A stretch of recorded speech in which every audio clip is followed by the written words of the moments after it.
बिस्मिल्लाहिर्रहमानिर्रहीम। अस्सलाम वालेकुम दोस्तों, उम्मीद है आप सब खैरियत से होंगे।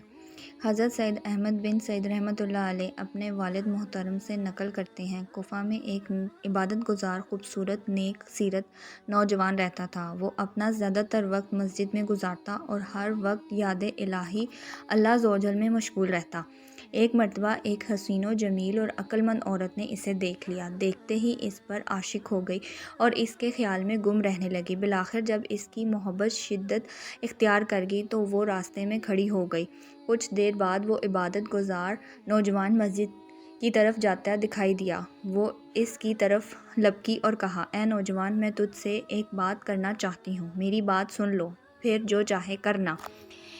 इस शर्मो हया के पैवर नौजवान ने जब एक गैर महरम औरत की आवाज़ सुनी तो इस तरफ बिल्कुल मुतवज्जो ना हुआ और निगाहें झुकाए तेज़ी से मस्जिद की तरफ बढ़ गया।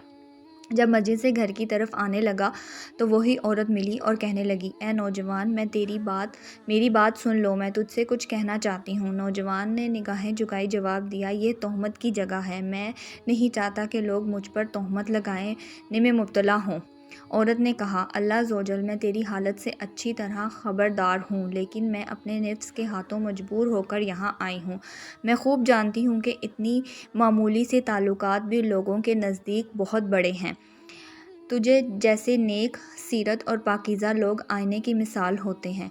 अदनी सी गलती भी इनको ऐबदार बना देती है, लेकिन क्या करूं, मैं इस मामले में बेबस हूँ। मेरे दिल का हाल ये है कि हर वक्त तेरी याद में तड़पता है और मेरे जिस्म के तमाम अज़्ज़ा तेरी ही तरफ मुतवज्जो हैं। नौजवान इसकी ये गुफ्तगू सुनकर कुछ कहे बगैर अपने घर की जानिब चला गया। घर जाकर इसने नमाज़ पढ़ना चाही, लेकिन इसमें खुशखासी हासिल ना हो सकी। बिलाखिर इसने एक ख़त लिखा और बाहर आया तो देखा कि वो औरत इसी जगह खड़ी है। नौजवान ने जल्दी से ख़त इसकी तरफ फेंका और वापस चला गया। औरत ने ख़त उठाया और बेताब होकर पढ़ने लगी तो इस ख़त में लिखा था, बिस्मिल्लाहिर्रहमानिर्रहीम। ए औरत, ये बात अच्छी तरह ज़ेरे नशीन कर ले कि बंदा जब अल्लाह ज़ोजल की नाफरमानी करता है तो वो इससे दरगुजर फरमाता है।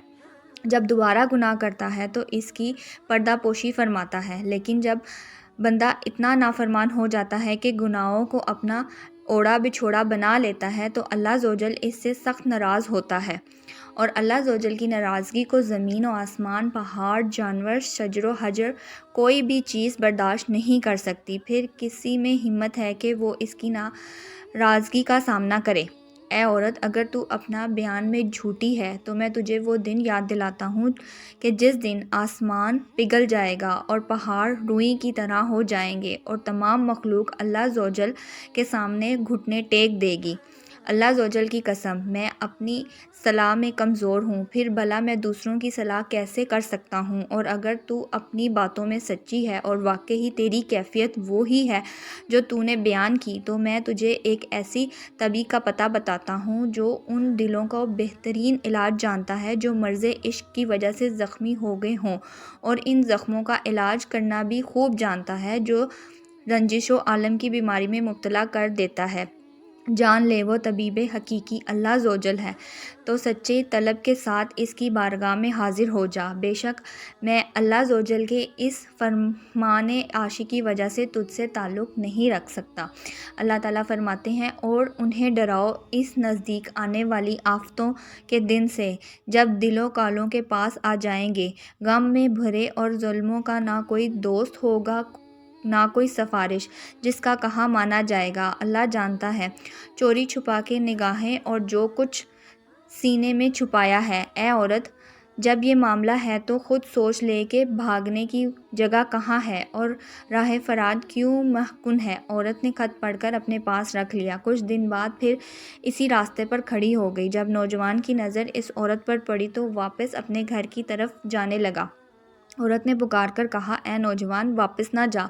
इस मुलाकात के बाद फिर कभी हमारी मुलाकात ना होगी, सिवाय इसके कि बरोज़े क़यामत अल्लाह ज़ोजल की बारगाह में हमारी मुलाकात होगी। इतना कहकर वो ज़ोर ज़ोर से रोने लगी और रोते हुए कहने लगी, जिस पाक परवरदिगार के दस्ते कदर में तेरे दिल की इख़रात हैं, मैं इससे सवाल करती हूँ तेरे बारे में, तुझ पर जो मामला मुश्किल हो गया है वो इसे आसान फरमा दे।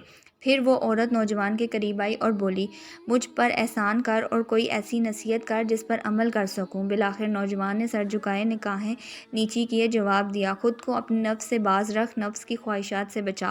میں تجھے اللہ عز و جل کا یہ فرمان یاد دلاتا ہوں، اور وہی ہے جو راتوں کو تمہاری روحیں قبض کر لیتا ہے اور جانتا ہے جو کچھ دن میں کمائے۔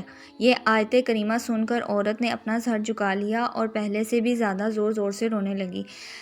جب کچھ افاقہ ہوا تو دیکھا کہ نوجوان جا چکا ہے۔ وہ اپنے گھر چلی آئی اور پھر عبادت کو اپنا مشغول بنا لیا اور ہر وقت یاد الہی میں مشغول رہنے لگی۔ جب بھی نوجوان کی یاد آتی اس کا خط منگوا کر آنکھوں سے لگاتی۔ ایک مرتبہ کسی نے پوچھا، تجھے اس طرح کرنے سے کیا ملتا ہے؟ کہا، کیا کروں؟ کیا میرے لیے اس کے علاوہ بھی کوئی اور علاج ہے؟ وہ دن بھر یاد الہی میں مصروف رہتی، جب رات ہوتی تو نفلوں میں مشغول ہو جاتی اور بالآخر اس طرح عبادت کرتے کرتے اس در فانی سے رخصت ہو گئی۔